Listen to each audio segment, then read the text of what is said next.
You have pre-lab questions, and those will measure your preparation for the lab. So make sure you answer them so that you gauge yourself before and after the lab. Hopefully, you'll see difference after you do the lab. Then this is the simulation that you need to download. And by the way, guys, if you don't know how to click on links and then click on the link in order to open it. And I also included 2 YouTube videos. Those are not mine, actually. They are already on YouTube. That basically tells you how to navigate this simulation. Okay. And then I have here screenshots for everything in the lab, in the simulation. And then I ask you questions here. What can you vary in this simulation? This will be question number 5 in the lab quiz.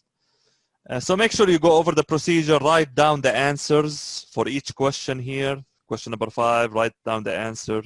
Question number 6, write down the answer.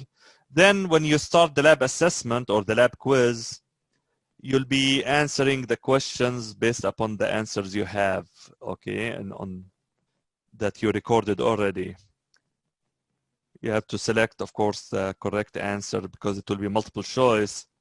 So you need to see the choice that mostly compatible with your answer. So yeah, at the end here, of course, there will be some calculation that you need to do. Now, very important, of course, to know regarding to density. Density of water is around 1 gram per cubic centimeter. So anything denser than 1 gram per cubic centimeter will sink in water. Anything less than 1 gram per cubic centimeter will float on water. And there is variation of sinking and floating, okay? If something is really very dense, it will sink rapidly. If it's a little bit denser than water, it will sink slowly, gradually. And the same thing with the floating. Questions 17 to 21 in the lab, you need to do some calculations using the equation density is mass over volume. So you'll be basically recording the mass and then divide the mass by the volume to get the density. And then after you get the density, you can identify the material.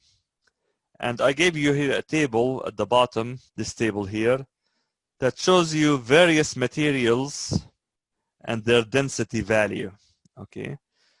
So you can identify the material from its density value. Here, when you get the density, you'll be able to compare to the table and identify the material, okay? And then decide whether it's sink or float.